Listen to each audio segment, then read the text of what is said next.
You're listening to the Jam Price Show, all about movies. And today, my guest is writer, director, producer Carter Ward. And we're going to be talking about his award winning romantic film, which we all need right now, Step Back. Doors closing. Welcome to the show. I'll get that right. Step back, doors closing. That you got it. You got it. Thanks for having me on. Well, you're welcome. It's always a pleasure talking to filmmakers who are, you're new to this, and so it's always nice to talk to Yeah. filmmakers when they have their first film out. So this is just you know what, right now, and I've said this many, many, many times, with everything that's going on in our world right now, we need light. Something light to watch. I don't want to watch anything heavy. I watch a lot of documentaries for my job, for my show, which I love. But gosh, some of them are heavy to watch, and Yeah. to have something light like this is just fun. It's a fun movie. Yeah. No, the world is not the most lighthearted place at the moment, but this film is. Yes, it So, is. go Yeah. distract yourself, put a smile on your face. 100%. And I heard that rom-coms are now making a comeback. They were like movies non grata for a Yeah. while, and then there was that whole renaissance of great rom-coms, back in the day with Kate Hudson and many others. And then they kind of died off. And now I hear that because of what's going on in the world, everybody's going, I don't want anything too heavy anymore. So let's get Yeah. back to some rom-coms. And so they are making a resurgence. I'm happy to hear. Well, it is funny because you can't chase trends like that. It just either happens or it doesn't because movies take so long to make. Yes, And, yes. if you start making a romantic film now, by the time it comes out, maybe we'll be into raunchy comedies. It's you can't predict that sort of thing, but I'm happy people are into romance again. Yes, yes, as Wuthering Heights, you know, Yeah, I haven't seen that one. oh, you It's on should the list though. definitely go see it. Definitely go see it. I thought it was spectacular. Cool. And in the set design and all kinds of things, productions, costumes, makeup, lighting, everything. But next year's Oscar season, I think it'll be one that will be remembered and hopefully rewarded because it is a beautiful film. It really is. But let's talk about your film Sure. because that's what we're here today. We're Yeah, not being paid by Wuthering Heights right now, so. I could talk about movies all day long, which is why I love what I do. But Step Back, Doors Closing, just so our audience knows, tell us a little bit about the synopsis of this film, Step Back, Doors Closing. Sure, the plot is super simple. It's essentially boy meets girl on the DC Metro on a Saturday night, and they spend the night and the next day walking, talking, falling in love. So it's as much a love story between two characters as it is a love letter to the city of DC. Yes, it's beautiful. And I see you have the DC background, which is lovely. Yes. Uh, Yeah, I'm my trying a fancy new green screen. It's working so far. I like it. It looks good. And I have family back. My family lived in Fairfax, Virginia. So, and I have family Okay, back, perfect. in the DC area. So, I didn't actually live there as an adult, but my People in DC love when the city is portrayed accurately. yes, I don't mean to call out any other work, but I could think of one TV show where the character in like the start of the season bikes through DC, and it's the most ridiculous like 100-mile long path, to work. And that just takes you out of it if you actually know the geography. yeah, I love DC. I think it's a great, beautiful city, and yeah, it's always wonderful. And so it's lovely seeing it in your film, portrayed so beautifully in your film. So you wrote this, you produced it, and you or directed it. So how did this concept for step back closing, doors closing, come to you? I actually, it came out of a lack of inspiration, and I'll explain what that means. Okay. So I had written two screenplays before this, and they were stepping stones. They weren't that good, but the one part that I thought worked was like the love B story. And I decided, all right, well, what if I just lean into that? And I couldn't come up at the time with some unique plot that had never been done before. So I actually went in the opposite direction. Like, what's a story that's so simple and basic that no one filmmaker can lay claim to it? and I'll just do my version of that as, because it's my first film. I'm learning the ropes. Hmm. Um, and going back to DC again, once I realized there was never a slice of life romantic film, at least that I could think of, set in the city, like I saw an opportunity and just kind of hit the ground running. Yeah, it's great. It's wonderful in that way. Broadcast news. Do you ever see Broadcast news. broadcast news? Have you ever seen that film? No, I haven't. Okay, so that's one you should put on your list Okay. to see. Okay. William Hurt, Holly Hunter, great cast. That's in DC. I did watch a couple. The one that's popping in there is Mr. Smith Goes to Oh Washington. yeah, I yeah. had never seen that film before. I'm Oh, you like, haven't? Oh my gosh. yeah, no, but I now I have and I loved it. It's a Yeah, I love classic movies. I watch them a lot. But broadcast news, I love William Hurt or loved him very much, and it's a very interesting film. So it's yeah, I was nominated for some Oscars, okay. so yeah, so you I'll, definitely I'll I'll I'll put it on my very back in the long late list of 80s or movies. around 80, 87, 88, somewhere in that vicinity. Yeah, so you want to see that because the city is in that. It's not not your film. The DC is very prominent. It's very much a part of Mhm. the story in many ways. So Yeah. that's not necessarily with broadcast news, but it's definitely in there. So you might want to watch that one. So let's go back to this story because you're right. It is very unique in the sense that we haven't seen a film like this where, a couple for variety of reasons end up meeting on the DC Metro.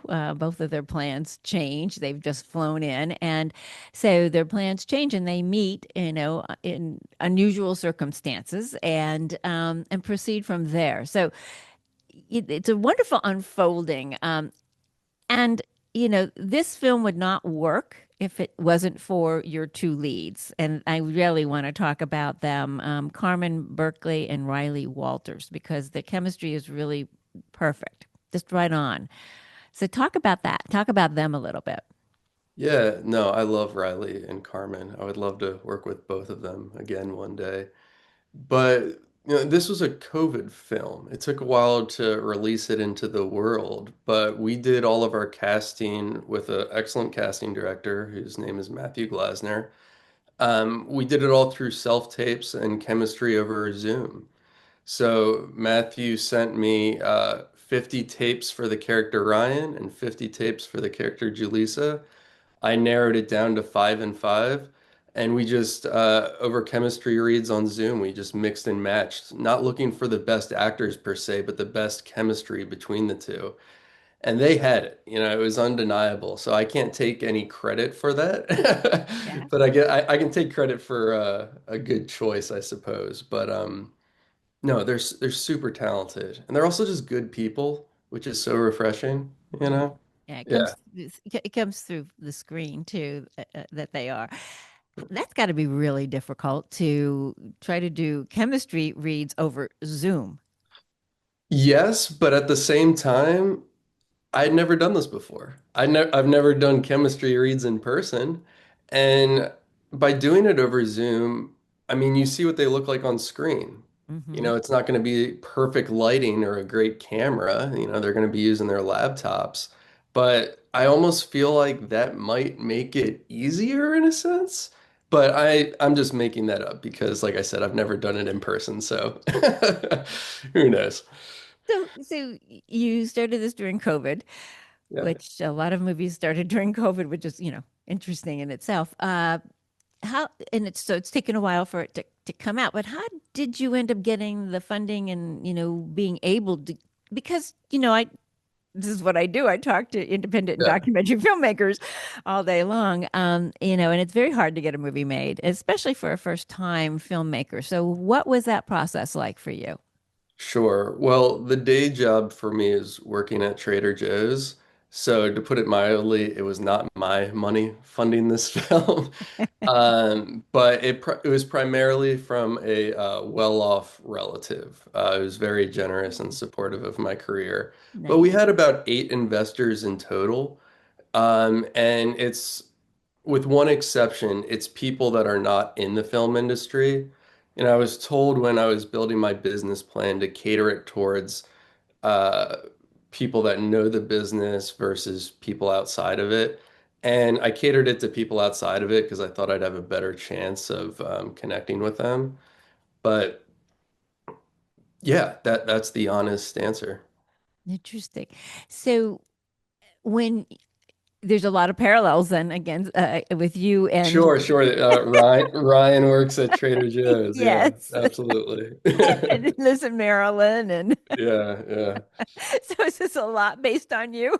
I know. Well, this is also the first time I'd written a script where in the first draft, I just pretended every character was me. Everyone had my exact voice, and it was basically me flirting with myself for like 90 something pages. Why does Um, one do that? That's an interesting concept. yeah, but it worked, and over subsequent drafts, I found ways to differentiate the characters. Um, but yeah, so there is an extreme amount of me in there, but not just with the character Ryan, with Julisa and all the supporting characters as well. Interesting, interesting. So you've got a really interesting cast besides your two leads who are wonderful in this film. So again, what was that casting process like? Because you got they're all interesting characters in their own way in this film. Sure. Well, with our casting director, he didn't actually do every role. He did like six or seven of them, I believe. And then two of the characters are actually friends of mine. One is an older roommate. That was the annoying passenger on the plane in the opening scene. Okay. Um, yeah, and that character was originally more of a jerk. When I decided I wanted to cast my friend Steve Fisher, I was like, Steve just is not a jerk. He could be a little clueless. Let's make the character more clueless. And he agreed with that. But the second character I was friends with is Ashley Romans, who plays Kason, who's Ryan's friend hosting a party. But then we just did a couple of casting calls ourselves for some of the smaller roles, you know. But so it was a mix of different methods to find the cast. So how long did it take you to film this? Good question. So we started filming March 2022. And being a first-time filmmaker, we were not as prepared as I thought we were. So the intention was to finish that month. That didn't happen. And we resumed filming in September 2022. So it took me a long time to pick up the pieces and, get the movie back on track. But in total, number of shooting days, I think ended up being like 24, 25, something like that, which is pretty typical, you know. Yeah. So there Okay. you go. So And then the actual last day of shooting was then in October because we filmed the airplane scene last. So we shot that in Los Angeles because we couldn't find an airplane set that was available on the East Coast. so most of it, I mean, so a little bit was filmed in LA then, just a little bit. Just the opening scene, and then we did cheat a couple interiors in Richmond because the locations in this film are extremely ambitious. For example, one of them, they go from the National Mall, which we actually filmed on the National Mall, but into an art museum. And believe it or not, they wouldn't let a first-time filmmaker film at the Smithsonian. Why? Yeah. So we ended up filming at the Virginia Museum of Fine Arts in Richmond, and they were fantastic, and it's a beautiful museum. So Richmond has earned its place in my heart as well now. Wonderful. That's Yeah, wonderful. yeah. What was the most difficult part of filming this for you? I mean, I could just repeat and say locations, and I could repeat again and say COVID. Um, I think just getting people on board at the beginning was probably the most difficult, because not only is this my first feature, I'd actually never directed a short before. I mean, I've been preparing for this for years and years, and I thought creatively I was ready. But what I've realized is the purpose of the short film, even if you're creatively ready, is to prove to other people that you can do it. So I didn't have any proof. So it was kind of begging and pleading until I found people on the same wavelength. And my favorite example is our cinematographer, Jimmy Ferguson, who boarded the film partly because he thought it was insane what I was doing. I'm like, this dude is going straight into a feature, not having directed anything else before. That's kind of crazy energy. That's what I need right now. And he joined. Wow. And now Wow. Jimmy and I are like brothers. I love Jimmy. That's amazing. Yeah. Amazing. Interesting reasoning on his part, but yes. Well, I mean, he has a wide range of experiences. He's been in this business for a while, and it's just what he needed in the moment. That's great. That's great. So when you were, you've shown this at a number of film festivals. So how has the response been? You've won some awards along the way, which congratulations. But tell me what that's been like with the audience reaction to this film. Sure. Well, I mean, people seem to like it. I'll correct you on one thing. Sadly, we have not won awards plural, but we have Oh, won one award, which I'm okay. very proud of. Carmen Berkeley won Best Actress at the Catalina Film Festival, Oh, which I thought lovely. was very well deserved. Yes. But no, yeah, audiences seem to like it. It's a simple, good, feel-good film. And we had our world premiere at Dances with Films in LA, which is a great festival because they don't allow films with big celebrities to participate, so it kind of evens the playing field. I like that. Yeah, but then we also did Catalina. We did Dances with Films in New York. They started a smaller version there, and the Omaha Film Festival too. Omaha was great. I'd never been, but well, I can't speak for the city itself, but the festival was fantastic. I didn't get to, Oh, you froze up. Hopefully you'll come right back. There and you are. it was a positive experience. It's nerve-wracking as the rejections start coming in because you don't apply to five, you apply to like 100. That might be an exaggeration, but um, yeah, I'm very thankful we premiered at Dances with Films because that was very cool. That is cool. It's a good film festival in that sense. So how has your life changed since you did this film? I'm still trying to figure out exactly what's next. I've been asking myself a lot of big questions because I'm 35 years old and I want to make another film. I know exactly what I want it to be. I haven't finished writing it yet, but I'm back working at Trader Joe's again after a 4-year hiatus. Wow. And Good company, by the way. It's where I yeah, shop. yeah, I'm happy to shout it out. There's a reason I went Yes. back. Yay, Trader Um, Joe's. yeah. But I don't know. I'm asking a lot of big questions right now about the best path forward because it's even after you've made one, all this experience, there's still so many questions of how do you get to the next level? And I'm honestly still trying to figure that out. And you're back home in Maryland? Are you still in Maryland? No, no, I'm in Oh, Los you're in Angeles. LA. That's right. You're in LA. So you're in the Yeah. heart of, filmmaking world. So, have you Yeah, thought? I've lived in LA for 10 years. And going back to the festivals, I always thought it was funny that we applied to festivals all over the world and we didn't know where our world premiere would be. And it ended up being like 20 minutes from my apartment. That's wild. Yeah, so I slept in my own bed that night, which is pretty funny. That's nice. That's nice. Are you thinking about since you even though you have a film, have you thought about just doing something else in the film industry? I mean, like an assistant director or something else on bigger films and learn along the way. Are you thinking about those kinds of things or you just really want to stay with your own projects and move those forward? I think I'm leaning towards my own projects. I've gotten offers from like 3 different people I've met to join their film in one way or the other. And it's just from my point of view, it just takes years to get a movie from start to finish. Mhm. And I don't know if I'm willing to commit years to someone else's project, to be perfectly honest, because what I've been offered was like to help out with producing. And I don't know, if you're the director, that's a shorter time period. Yeah, but if you're Uh, going to be producing, you might as well be producing your own. yeah, yeah, You know, exactly. Especially exactly. since I don't love producing. I think there are very few people that actually do. A lot of people do it out of necessity because it's just very grueling. Unless you have a super successful film, it's a pretty thankless job. Um, so I think I'm trying to focus on my own projects, and I am excited for what I'm working on now. But yeah, I don't know. Hopefully that answered your question. I Yeah, don't yeah. remember what the question was. You can watch this later. Yeah, there you go. When it airs, you can watch and go, oh, that was her question. Yeah, yeah, yeah. Sounds good.